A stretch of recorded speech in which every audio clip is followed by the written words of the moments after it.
Hello, good night, everyone. Welcome to Family Life, a Catholic Vision. How was everyone doing tonight? You know, we're here to bring you a wonderful show. We have a few great surprises in store for you tonight, and we have a wonderful theme to explore.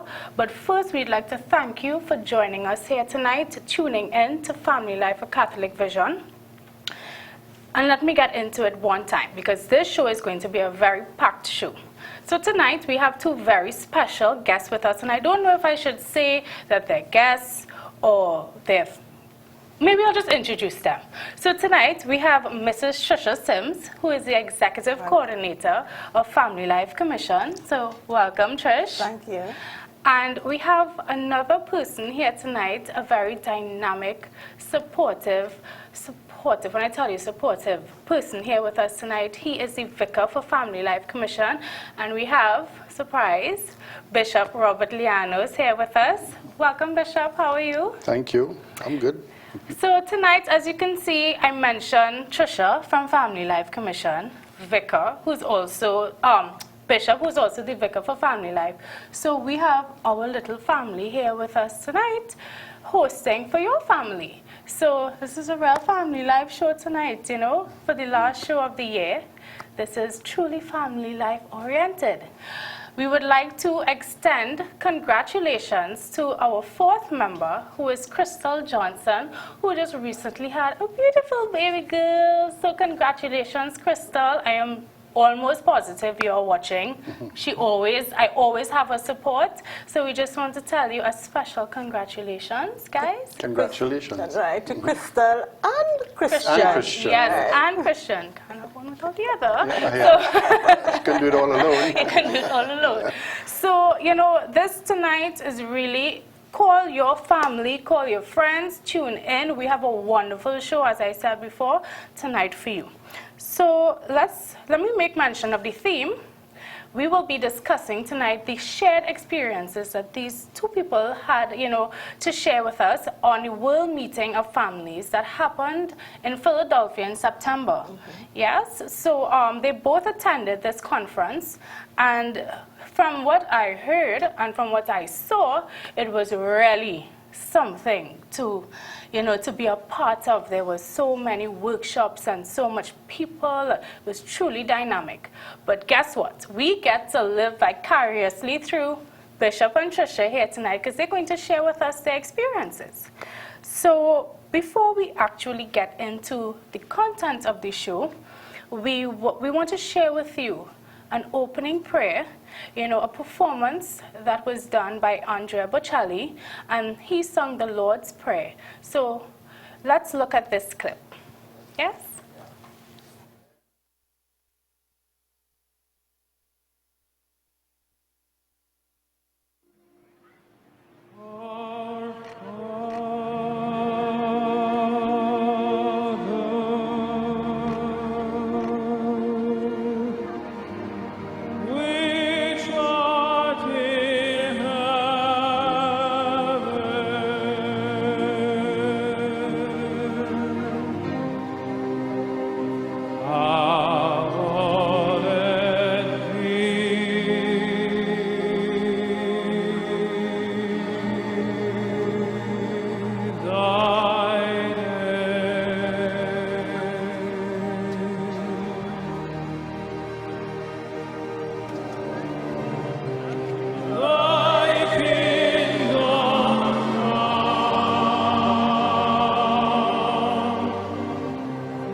So welcome back to Family Life, a Catholic Vision, if you're now tuning in. So that was quite a beautiful performance. I always admire his voice. But I'm sure that's one of the many things that you all have witnessed. Can you share with me briefly, both of you, you know, what overall experience did you have at the World Meeting of Families? Okay, so that clip was taken from the Festival of Families, which was held on the Saturday. And I remember we getting tickets. We got tickets as part of the conference. As delegates, we got tickets to go to the Festival of Families. But I wasn't as close to him as Bishop was, so he'll share his experience. But I was a good way, and I had a good camera, so I could have taken some good shots. I took that. No, I didn't. But, just being present. I remember when we walked into the Festival of Families, there was a group of Indian dancers there as we got in on stage, because the festival started at 5:30. And just being there was energy. Just the energy of the place. I found I was just happy to be a part of that experience. And Andrea Bocelli's voice. I mean, long time I've waited for that, and I finally got it up close. So, Bishop. Well, yes, I would have been very comforted by listening to Andrea Bocelli's singing the Our Father, because, contrary to what a lot of people think, including Trisha, she thought that because we were bishops that we had an easy time of it. But because we were going to be allowed to be so close to the stage where the Pope was, we had to go through a very rigorous security check procedure. A matter of fact, unbelievable. It was as if I thought, well, I wondered to myself, what do they expect us to do to the Pope? We are all bishops and cardinals. But whatever, because we were going to be at the side, right at the side of him, we had to go through a very rigorous check. And by the time we got on stage, the concert had already started. When I say on stage, at the side of the stage, and I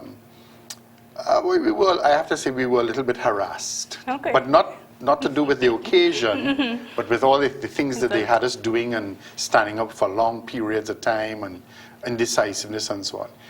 But I have to say that the concert was lovely, and I think for me the highlight was Andrea Bocelli that night. I thought, when I heard that, I thought, wow, this is like heaven. So I have to say that blessed my night, listening to that. When we were pulling the clips for the show, and we were doing our research, as we always do, and I saw this performance, I was completely blown away. And I thought to myself, if I was there, I would probably be in tears, because he is just magical. He really is one of the greatest, singers. And I always remember him because one of my uncles listened to him all the time. Like, the song is rhythmic in the house. And I could just imagine what that must have felt like, And they used him to close off that segment of the concert. After that point, the Pope was leaving, and then there were more performances, but more bands and the people sort of enjoying themselves. Right. But he sort of concluded the formal part of the concert. And it was a beautiful way to end the night. Okay, well, thank you for sharing that experience with us, viewers. I hope you're listening, and I want you to create in your mind, imagine yourself, being in that space throughout the show. You are living vicariously through our guests tonight. So, Dina Bainey also attended the conference with Trisha and Bishop, and Leela Ramdeen. So, we will get into Dina Bainey's experience, what she thought of the World Meeting of Families. So let's get into the clip, yes?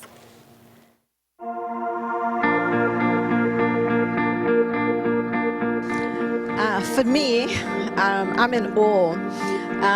I've been to several conferences, not secular conferences, but I was very impressed with the organization and the caliber of the speakers, and I've had many epiphany moments in this conference. I was so very impressed with one of the epiphany moments was using the family, how the family is really can live the life of the Trinity.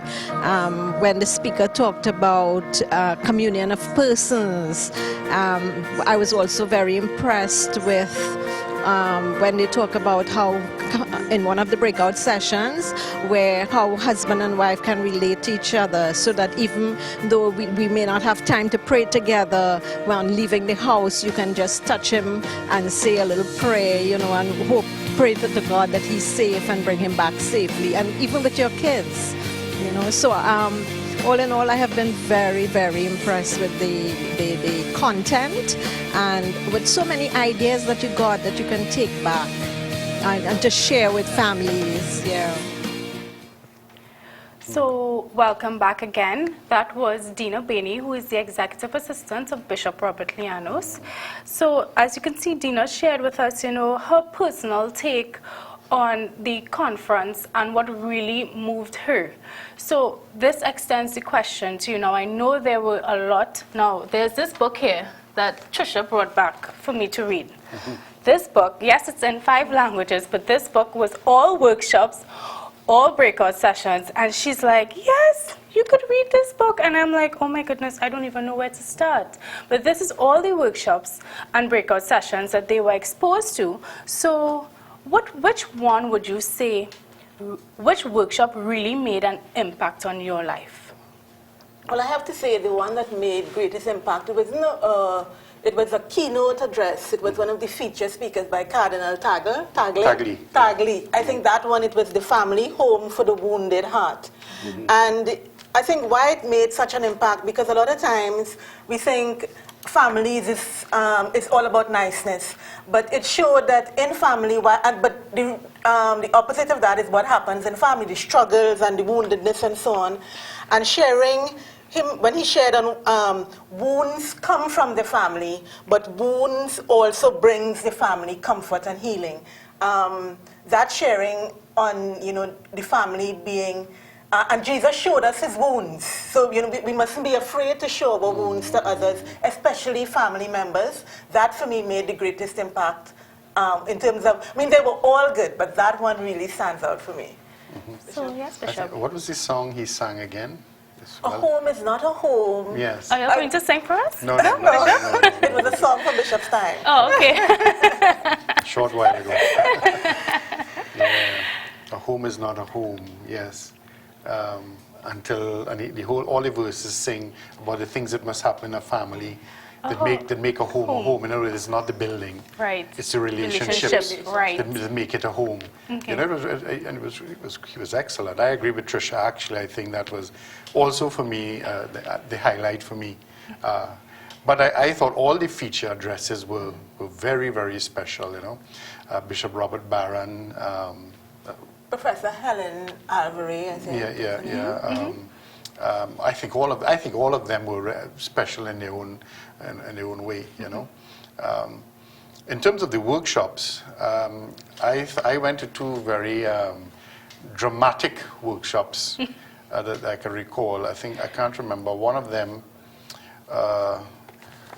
On dating, I think I remember you saying that you were going to one on dating. On dating, yes. Boyfriend, girlfriend, courting.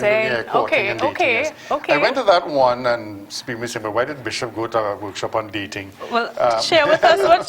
No, well, I just thought so much of our work, and particularly Family Life Commission having to do a lot with relationships and that supposedly will end up in marriage, lifelong commitment. Ultimately, yes. Yes, I thought it'd be good for me to have a current understanding of what kinds of thoughts are there, or what kind of thinking is taking place among the younger generation in terms of their preparation for marriage. Right. So their relationship time. It was quite interesting, actually. I think oversimplified in some parts, but also very made you think a lot. Very what's the word I'm looking for? Inspiring and it provoked your thought. Yeah, right? Thought-provoking phrase I'm looking for. Yes. Very thought-provoking insights and so on that that were presented, especially when the young people present in the hall asked their own questions. And it seemed to me what was very interesting was what they were looking for in their companions in the relationship, and some surprising insights about how the young people are thinking in terms of what they're looking for. Let me just share very quickly. It stood out that in fact and this was part of the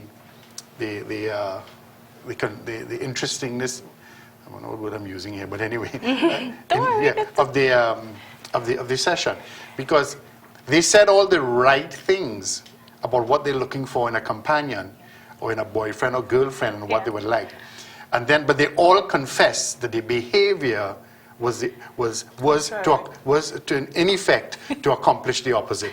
You know, Yes, yes. and yes. it seems so. In other words, they really were admitting all these young people, and then it was easily maybe 200 people in the room. Right. You know, and all of them, in one way or another, were actually saying in a roundabout way that they were all sabotaging their own desire for a good relationship. Yes. And that their own sabotaging of those relationships came from the influence of culture, Sure. the cultural Yeah. influences.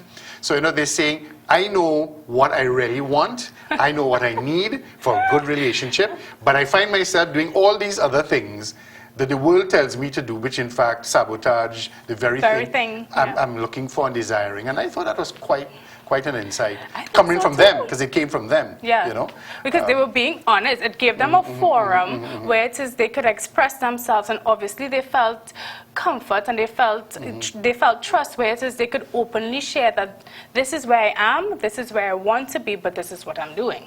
You know, but I would have loved to be a part of that. You know, just to hear what these young people, you know, so openly had to share. And I'm sure, Father, you were just like. Well, yeah, I was surprised at the mature insights in terms of what they were longing for and hoping for and desiring, and that they would be able to admit, you know, something. But I do the opposite. I act the opposite way. Yeah. I do the very thing I know I shouldn't do, or I am the way I shouldn't be. Yes. You know, and so why am I surprised when the relationships don't happen? Or I mean, they already become destructive. You know what I mean? They don't last, or the promises are not fulfilled. So it's as we say, it's self-sabotage. You know? Right, which gives me a light bulb, Trisha. I am having a light bulb moment, guys. Maybe we should have a panel discussion next year on the dating, the courting, and have young people come out and express, you know, where they're at, where they want to be, and maybe we could, you know, come up with something along the lines, because, you know, courting is all part of getting to where you need to get. So maybe light bulb. You know, noted. So, you know, thank you, Bishop, for sharing that. Thanks, Trisha, for your insight as well. So we're going to move on to another clip now with a breakout session that Bishop himself chaired. So let's go ahead into our next clip.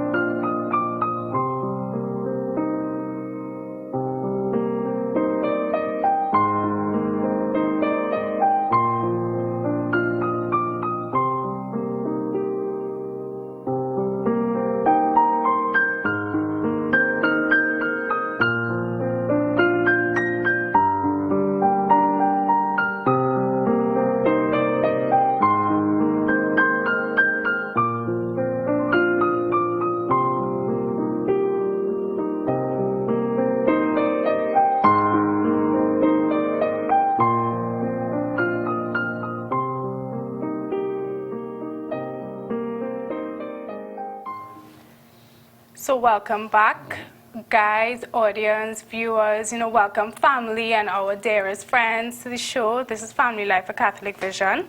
So if you now tuning in, we have Trisha Sims with us and Bishop joining us on the show tonight. So Bishop, we just saw a clip with you, you know, chairing a breakout session, and in doing the research and stuff like that, I saw that the title is "Out of the Depths I Cry to You." The heartbreak of infertility. Yeah. So can you share with us the work that you did at that breakout session, and you know, what was that like for you? Well, it was a bit scary in the sense that I am chairing a session with, first of all, the daughter of a saint who's a doctor, right? You know, and Saint Gianna. What's her surname again? Maretta Mola. Maretta Mola, right? Yeah, Mola, right? Saint Gianna Mola. And so I'm sitting next to the daughter of a saint who's alive. Who's being alive is in fact why the mother is made a saint. I'll talk about that in a moment. Next to her was a cardinal from Holland, I think it was, yes. William Jacobus? Yeah, Yes? Jacobus, yeah. Jacobus? Yeah, he was, right. And but he's a medical doctor as well. He's a cardinal in the church, but he was also a medical doctor. And then at the end, the third person was a medical doctor from the United States who runs a fertility clinic and does a lot of research, but a very Catholic person. Dr. Kyle. Yeah, Dr. Kyle. He was there with his wife and children. I met his children and his wife. Good. You know, so they were big supporters of him on the occasion. That was a very intense session because, of course, most of the people there are people who have been through the pain of infertility or people who deal with couples with that issue in their lives. I thought the breakout room was too small because there were people all sitting all over the floor. All the chairs were taken, people standing up, there were people sitting on the ground, people everywhere that they really wanted to hear this session. It was quite good. Two of them spoke in Italian, and the doctor from the US, he spoke in English. Okay. And there was simultaneous translation. There was simultaneous translation, yes. Okay. So essentially, St. Gianna's daughter, what's St. Gianna's daughter's name again? Her name is Gianna. Her name is Gianna Marie. Same name as your mother. Okay, yeah, sorry. Yeah. So Gianna Marie was sharing about the power of her mother's witness. And one of the things she said is that a lot of people come to her who are not conceiving children, ask her to pray to intercede so that they will conceive, because they say, well, your mother made the ultimate sacrifice. And she made a kind of a, she said, well, I have complete faith when I pray to my mother because she's my mother. She can't tell me no. I thought that was quite an interesting little insight, you know. For those who don't know the story, for her to be born, the mother's life had in 1962. So the medical profession was not yet at the stage it is today. Developed. So where she was in Italy, and so they had to make a choice. And she, by the way, her mother was a doctor as well. Okay. And the mother made that choice when they told her that she is one or the other. They couldn't save both of their lives. And interestingly, she didn't make that choice alone either. She discussed it with her husband at the time, whom she loved dearly. And they both, and she said, I have lived my life. I'm a doctor already. I've helped so many people. I want to give a chance to my daughter to experience life. Because she said she felt her life was so fulfilling. And she had accomplished so much, and she was so happy, so in love. She'd been blessed with so much. She didn't want a child to be deprived of the experience of living here on earth and have the experience that she had, loving others and being loved, which was a marvelous thing. So she told the doctors that at the time of giving birth, if it became necessary, let her die to save the child. And that's what happened. You know, she died in giving birth, childbirth, and then Gianna Marie was born. And so they've had, all over the years, lots of people had, you know, promoted her cause and asked the church, to pursue her cause, and it was eventually done. And she's now Saint Gianna, the mother, and intercessor for all couples who have problems conceiving children. And you would have seen some of the relics that on that day, the couple, the mother and the husband would have celebrated their 60th wedding anniversary on that September the 24th as well. And we had gone to the church. You would have seen some of the relics there, the wedding dress and so on. Yes, I saw the wedding dress and stuff, And they had those relics that were displayed there along with St. John Paul for the public to see, because St. John Paul and St. Gianna Marie were the patron saints of the conference. Okay, You know, prior to, you know, this discussion, you know, Trisha and I was speaking about, you know, infertility and, you know, the effects that it does have on family life. You know, it really has the potential to break down family life. And, you know, I think a workshop like this is, you know, we have movements in, within the commission, Billings, the Billings Method Association. But I think this is really something that, you know, taps into a very sensitive spot in families. But she gave the story, even though she's a doctor, she gave the experience of the struggle of infertility she emphasized a lot of the grace involved, both in being patient and waiting to conceive, in trusting God, and so on and so on. And her sharing was really on the faith aspect of it, and trusting in the church's teaching. What the other two did was they gave the scientific approach. Which was great, because in the end, as I concluded the session with the people, I just said, well, it is very clear just from these presentations that you ought not to think to yourself that you do one and not the other, Right. that you choose one avenue and not the other. What really came out, because the doctor on the one end, Yeah. he was purely scientific, Right. but very, excellent in his presentation, and showing how science has come so far Yes. now that, there is so much that couples can do if they pursue it, and that medicine can do to help them conceive, Yes. within the church's parameters, I mean. Yeah. Yeah. And then she gave the faith dimension. But what the cardinal did was he sort of put the Mashed two it together, yes. because he's both a doctor and a cardinal. And he just sort of showed, he sort of emphasized more than anything else that the value of the church's teaching on these issues. Right. And the outcome if you ignore them.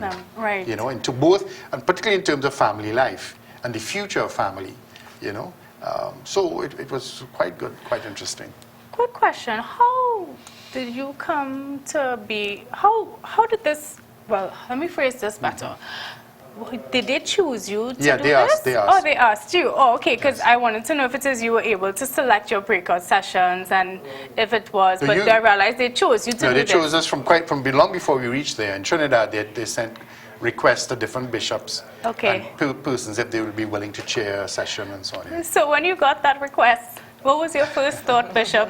I said, what? Oh my God, what am I going to talk about? Yeah. So I did do a little reading up before, so I wouldn't sound, Yes. ignorant of everything to do with it. Right. But it was good. I have to say it was a great experience. People were Yes. very pleasant and, welcoming and so on. Yeah. So You never know, Trisha. Maybe in time to come, you and I might be sitting on a panel discussion talking about family life as well, and talking about our experiences and what we have to share. You never know. I hope this show is being recorded so that they could do a throwback when it is we actually do get an opportunity like that. So, moving on now, Bishop, thank you for sharing that. I think it's important that, the viewers hear this, because, it's always so nice when Trinidadians could go out there and be a part of something so dynamic and fulfilling, that we have things to say and we could really make a difference. But most important, the message I really want to leave with couples who struggle with infidelity is that there are a lot of solutions and answers out there. We just have to go in search of it. Take the time to come to understand properly and know what's available, what's there, and what can and cannot be accomplished. I think I wonder sometimes if we don't look in the right places for the correct information, and we take information from all kinds of sources that are really and truly inadequate and misleading and a number of things. And not credible, Yes. What I became very aware of is that the kind of research going on now, and the confidence with which doctors now are dealing with these issues, and with good results, very good results. It's showing that there are a lot of things that we understand now in the woman's body and to do with the cycle of the woman's body in terms of preparation for conception and afterwards and so on, that they didn't know before. Right. We just didn't know before. But science can now really access these things and understand it better, and therefore make better decisions in advising couples and so on.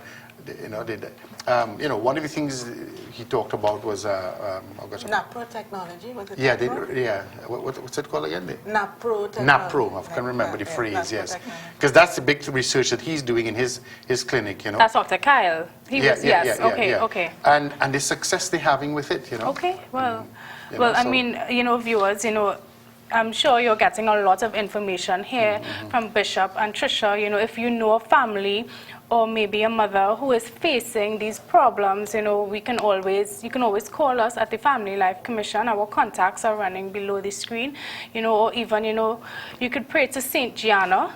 So there's always, as Father says, solutions that are there that can help out your situation. So I just want to thank you both, for all that information. And we want to move in now to some fun photos, a fun movie clip, I should say, with Trisha and Leela Ramdeen and Bishop and Dina, you know, some other photos with regard to the conference. So let's get into that clip.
So welcome back to Family Life, a Catholic Vision. So you saw some very, you know, fun photos, a lot of smiles, a lot of activities. And the hymn that you heard in the back was the actual hymn for the conference itself. And also they had the theme, Love is Our Mission, and that was the whole theme for the conference. You know, that was their motto, their driving force. So at the beginning of the clip, I saw painting away. We didn't get one with Trisha, but I'm sure she was in that. And but there was Dina and there was Leela. So they did a wonderful mural, which you saw the end product after. So Trisha, can you share with us that mural, you know, give us the rundown on that? Okay, so all the attendees at the conference was invited to paint on that mural, which was 4,229 square foot piece of artwork. I can't so, read. so, I mean, so the delegates were invited to paint a portion. So during lunchtime, we went. It was in the same area where we had lunch, and they had it there, and we went, and everybody, you know, we chose a different portion that we would like to paint.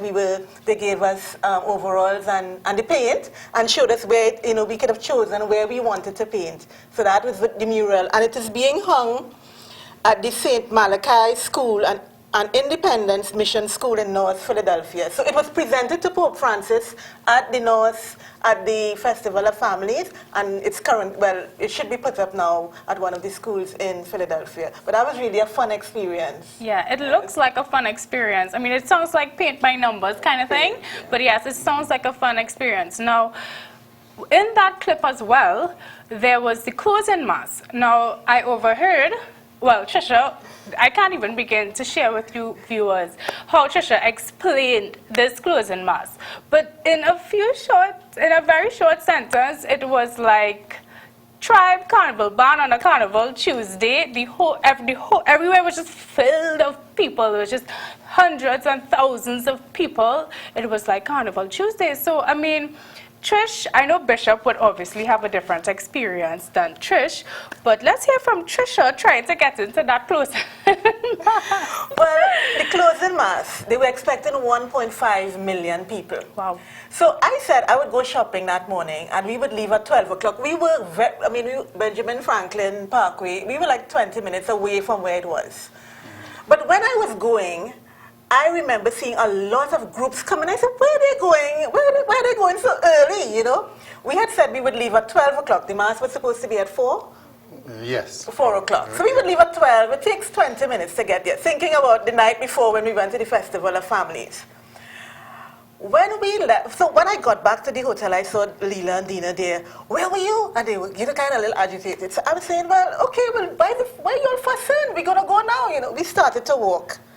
There were droves of people, droves.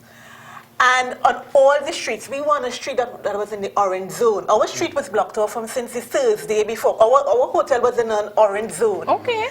So I said, yes, we're getting through there quickly, man, no problems. When we got there, even though we had these tickets, we couldn't get in. There were thousands of people in front of us. And we had to go through security check as if we were in the airport. Everybody had to go through security check. We went from street to street to street, and we couldn't get in. At about 2 o'clock, so we left at 12. Right. At about 2 o'clock, I said, you know, I think we should find a big screen. There were screens all along the way. So we said, okay, if we don't get up close and personal, we're going to get it on a screen. But we have to find a screen because there was, thousands of people around screens as well. So at 2 o'clock, we said, okay, we went another street, same thing. And then we decided, okay, we're going to find a screen that didn't have a lot of people around for us to and get a seat. Leela said she was going back to the hotel room and she would take it in on TV. So Dina and I went and got coffee and cocoa, and we went and we sat. We found a screen. And it was as if we were there at the mass, you know, because Benjamin Franklin Parkway is miles. And the good thing is that there were screens, big screens along the way. Okay. So that really, we were there, we just didn't get communion, but we were at mass. Okay. We got spiritual communion. Well, talking about that, I mean, viewers, they had a picture of, I believe, a priest blessing 2 persons. And is that what that was about? Right. So I think it was during communion time, and I think there were some Mexicans there, and there was a priest, and they saw him, and they went up to him during communion time to ask him for a blessing, as we couldn't receive communion. So that was him blessing the 2 of them during communion time. And you would see as the Pope was driving into where the closing mass is to be was being held, you would see him kissing babies, you know. And I always find that is something so magical. I find that is something so, you know, I love to see that side of him, and you know, he really is a very caring, sensitive, you know, Pope. And I found that in itself, you know, even if I could have gotten to see that part, would have been really, really something, you know. So Bishop, I know you didn't have to do all. You were probably in the procession, sitting on, you know, on the stage. You know, what was your experience like for the closing mass? It was not as much drama as Trisha. You see, I left before 12 o'clock. But what I had to do is we had to gather at a particular hotel in downtown Philadelphia, all bishops and cardinals, whoever, if we wanted to be transported officially in the official buses. So you go there and you have your security check in the hotel before they allow you to enter the buses. And then you got a police escort directly to the stage where the mass is taking place. But you have to go hours before. Yes. Because they close off most of the roads to get to the hotel from where our hotel was. So I left about 11 o'clock. 11 o'clock, yeah. And I got there about 12 o'clock, around that time. Okay. By the time I got through all because they tell you, no, you can't come. But anyway, eventually I got to the hotel, and they made us wait. We had to wait a while because not only the buses, they were not only taking the bishops and cardinals, they were also taking like ambassadors and their families and those kind of officials, you know. So anyway, eventually we are after all this, and I mean the security check is as Tricia says, like the airport. Yeah. I mean, everything, you have to check everything. It was kind of funny because we had to raise our gongs, you know. We're all in these, our cassocks, you know. So we had to raise, they made us take off our belts, the belt around your pants. Okay. But it's underneath your big heavy cassock. Right. So everybody had to gather up their cassocks like what ladies do. And I mean, it was a little funny watching the little old bishop who's struggling and their hands shaking. Oh, no. You know, I'm just thinking, this is really ridiculous, you know. Yes. but they made everybody do it. So you had to do all, just like an airport, they say take off your shoes, all kinds of things. Okay. And eventually, after you do all of that, then they go down the escalator, and then their dogs, along the way. Waiting for you. Yes, sniffing Dogs. dogs. So even if you didn't get past that, there were dogs the waiting. dogs, sniffing dogs. You had a partial line of other Secret Service people and the sniffing dogs, and they guard all the way to the door of the bus, so nobody can pass there or anything. And you get on the bus, and then then they escort. It was like about eight buses, huge buses, So eventually we got there, and then we had to go to the library, which was behind the stage. If you look at the clips, the stage is, and then up a little higher up Franklin. Benjamin Franklin. Yeah, Benjamin Franklin. It gets like a little hill, and the museum is on the hill, a big museum. So that's where we vested and so on. You went there and they had food for us and whatever. But by the time I got there, don't worry, Trisha. We didn't have food. No, Trisha, don't worry. Trisha, by the time we got there, the food was done. They took so long to get us from the hotel to there that By the time we got there was nothing. We got a bottle of water or something like that. So that was it. And then at the appropriate time, then we processed out onto the side of the stage, and then, But in spite of all of the dramas, it didn't take away from the atmosphere of being there. Even though we didn't get up close and personal with the Pope and so on, it didn't take away from my experience of being there. And one of the things that really struck me too, there were people of different religions, nationalities, and so on. And it was a reverent experience. I think people were in awe that the Pope was in Philadelphia and accessible to people. The people could have seen him, and that for me was really, moving. Right. That was a really moving experience. Okay. Yeah. The atmosphere at all times was very reverent. I have to say that. Even these hundreds of thousands of people, there was no confusion, unnecessary noise or confusion. People were there and they were praying or singing or whatever, and so it was a very reverent atmosphere. Okay, well, thank you for sharing that. Now we have a clip. Now, with all the experiences had and all of the content and information that they were both exposed to, including Dina and Lila, you would have light bulb moments, and you will have ideas that you would bring back to Trinidad. So let us share with you a clip that Trisha Sims took, of her future endeavors for our Archdiocese here in Trinidad and Tobago.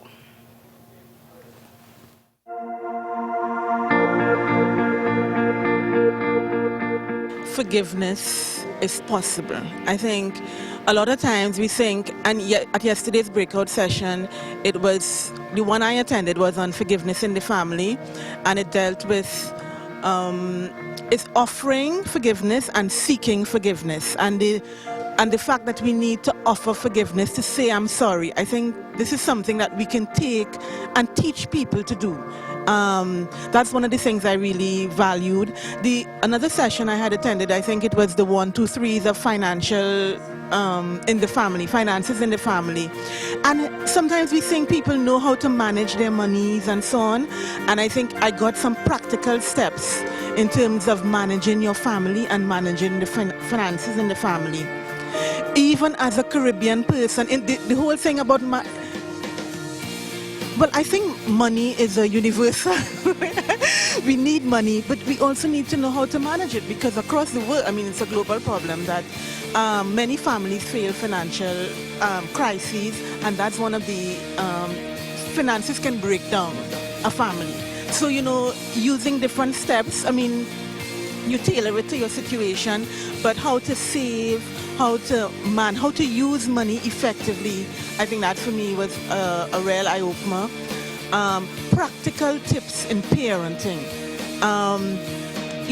Touching your children, the importance of touch, the importance of love in a real way, in being present, not just to the children, but to your spouse, and the importance of the marital relationship and being present there so that you can be even more present to the children. Those were some of the practical things that I learned from the conference. Yesterday, to Cardinal Taggles, a presentation on being wounded healers. That, you know, even though we are wounded, we can still be healers in the family. And that for me was another high point of the conference. And I think I can go back and share that with others.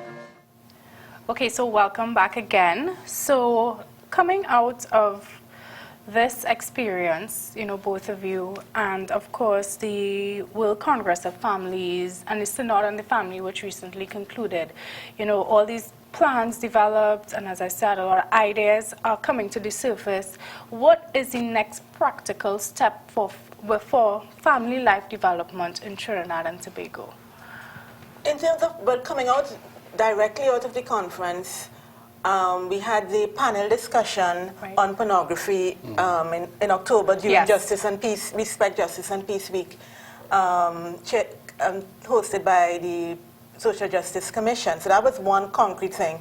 I think the work we do with parenting, parenting prepares people for marriage, and we need to continue that. We have two programs, Parenting and Family Life, Parenting Boost Camp and Common Sense Parenting. I think, you know, that just, in my mind, reaffirmed that we need to continue along the way of parenting. Forgiveness, we're approaching the Year of Mercy tomorrow. December the 8th is the launch of the Year of Mercy. Is it tomorrow? Yeah, they launch in the Vatican. They launch in the Vatican. It will be on Sunday. On Sunday in Trinidad. In Trinidad. Right. I think the whole issue of forgiveness is not easy, but we need to go there because I strongly believe, because of lack of forgiveness, that family is in so much turmoil and hurt. And I think this is, you know, it's so appropriate that we're going into the Year of Mercy, where we hope to do several not just programs, but several events around the Year of Mercy, you know, helping family, because sometimes people don't know how to forgive. Right. But we don't know how to, we think that it comes naturally to say, I'm sorry. But if you weren't taught that, or if that wasn't said to you, it's going to be even more difficult for you to say it. And I'm talking here from my own experience and having journeyed since the conference with this whole issue of forgiveness and, you know, being... I think one of the things that really struck me was just being able to say I'm sorry quicker and mean it. Because before I needed a long time to talk, you know, a whole week. But too, now, yes. I'm seeing that forgiveness not only helps the other person, but it helps the individual who asked for forgiveness and who gives forgiveness as well. So those are some of the things coming out as well of the conference. The Pope had announced the Jubilee of Families Mass. Right. And that is coming up on December the 27th.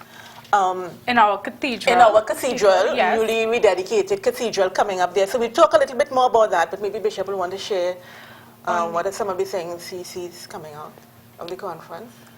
You mean the what future for the Archdiocese, you know, with regard to coming out of the conference, you know, had any ideas? No, well, I just think, I mean, the importance of emphasizing family as the central issue in the redemption. Well, when I use this word, I mean not only in terms of the Catholic sense and the spiritual sense, but I mean it in every sense, and in the redemption of society and the world. You know, it has. There's where it has to begin to happen. Yes. And the follow through in family life is what will make the difference everywhere at every level of society. So it's not just it's not just redemption of family life; it's redemption of the world. And I think of society in general is dependent on a whole new re-emphasizing the importance of family life for both of the state, for the church, just for humanity. You know, we have to do it. We just simply have to do it. And I just think the conference sort of kind of, you know, gave me that sort of confirmation and you know, motivation to the importance of it, and not to lose sight of the importance of it, and make it a priority. And everything that we are doing, family must be a priority. You know. And with our team at Family Life Commission, I should say, you know, Father, we look forward to supporting you and your movement and all of your initiatives that you have. You know, as a family here, I wouldn't really say a team. #family AFLC. You know, as a family here, you know, Bishop, we are ready. We will we are on board and we are just, you know, gearing up for what is to come. Now, you're raising a very important point about family, and I think I would like to share this clip with you that Leela, you know, had, and I think this is a good way to really close up, you know, and persuade people. So let's get into the last clip of the night.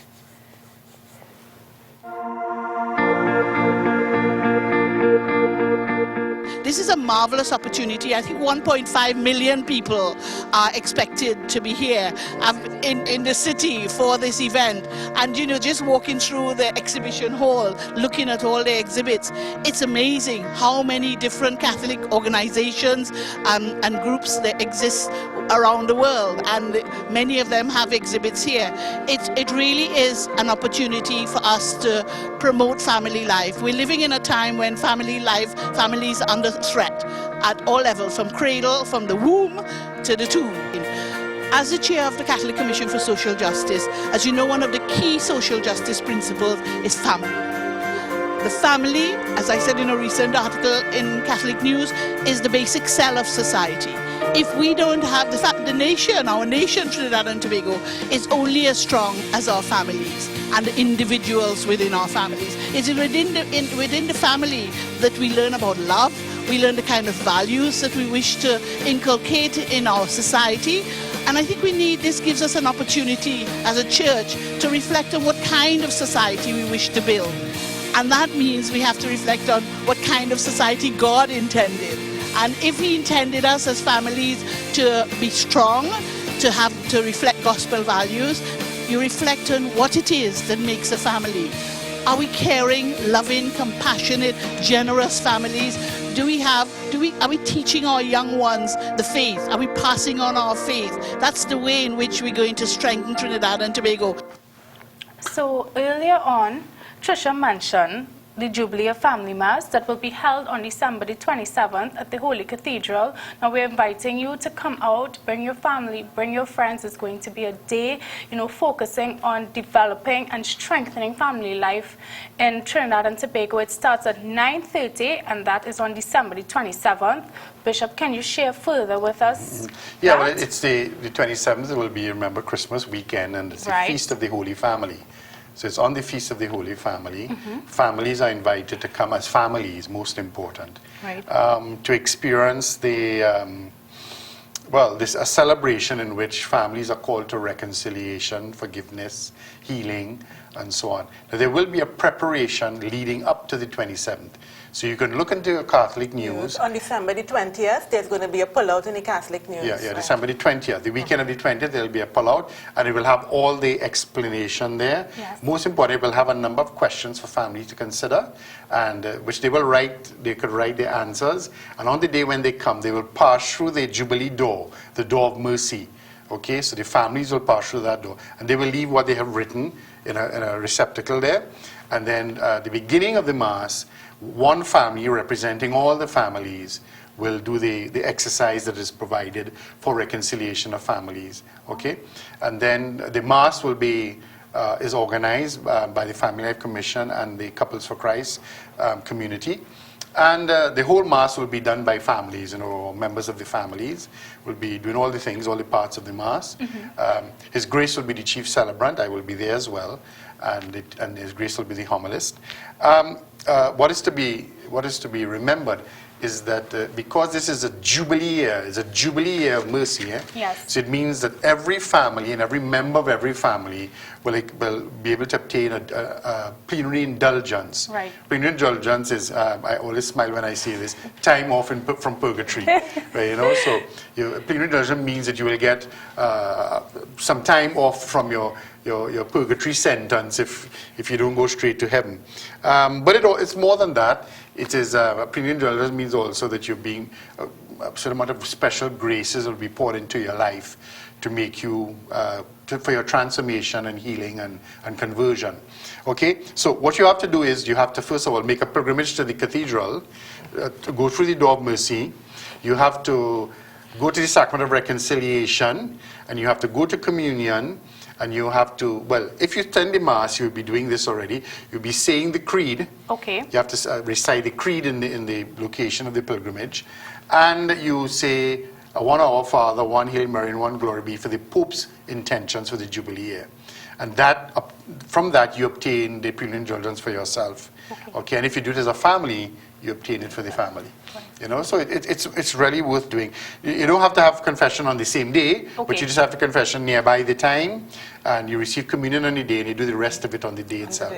You know, and of course, remember the penitential rite at that Mass will be a service of reconciliation already and forgiveness for families. Right. So, you know, in explaining that, the indulgence, Trisha and I had a discussion about last week, and it took her, Bishop, an audience, it took her about 30 minutes to get that very clear to me, because there were a lot of parts that I did not understand. But the more that research I do, and the more that you all share with me, and I'm sure the viewers, you know, they themselves are, you know, motivated and, you know, pushed towards, you know, well, they really want to experience what this is about. So viewers, you know, if it is you want to find out more about this, the Jubilee Mass, Jubilee of Families Mass, you can always contact the Family Life Commission at 672-4280 and 299-1047.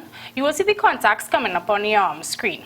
Also, familylife.commission@gmail.com, and of course, you could like us on Facebook. So if it is you want to find out more about this Mass, you know, more about the indulgence, more about, you know, anything in particular, you can contact us, you know, and we will be, now that I've learned exactly what it is, you know, we will be very, very willing to share with you and that day and all the information that you will be inquiring about. So, you know, I just want to say we would like to, well, I mean, Trisha's pointing at the calls, but I think at this time, you know, we can't take any calls right now, but I feel honestly that our viewers, you know, really, we hope that you enjoyed our show. Our show is for the year. You know, we do a lot of work, you know, to, of course, you know, bring the content to you. And if it's not for Bishop and, you know, Trisha and Crystal and myself and the ministries, you know, we really do, you know, we work for you. We are here to serve you. We are here to be a method of support. And, you know, from my family, if I could have group hugged right now, I would have. But from us to you all, we just want to wish you the warmest of seasons greetings. Yeah? And look out for us next year. Because if you thought this year was good, next year is going to be so much better. Because we have a lot in store for you. Not only with the show, but what we have to offer at Family Life Commission. You hear Bishop have plans for us. You know, he have a lot of initiatives. So, you know. And there's that big conference that's coming up next year as well, October the 15th and 16th. Yeah, Consider this a Yes. national conversation on pornography. So take note of those dates, October 15th and 16th, 2016, where we'll be discussing the whole issue of pornography and its effects on children and adults as well. Yes. So, I mean, you know, guys, you know, this was a good show. You know, Bishop, thank you for coming on the show, you know, being here with us today. Trisha, Nelly, you know, we were praying that you would be here and you came, thank God. And, you know, Trisha, thank you for being on the show here with everyone here tonight. And I suppose I should thank you for, and your other co-hosts for carrying the show for most of this year. Most of this year. And so thank you very much for the job that you're doing for Family Life Commission. Lauren, we thank you. Thank you and what's his name again? Nyron Robinson, yes, Nyron, for the work that you all have put in, you know, to make the show a success. Anything for you, Bishop, anything. So as we are hearing, we're out for now. We will see you next year. Have a wonderful Christmas and a wonderful Advent season. Take care now, families, and see you next year. See you next year, guys.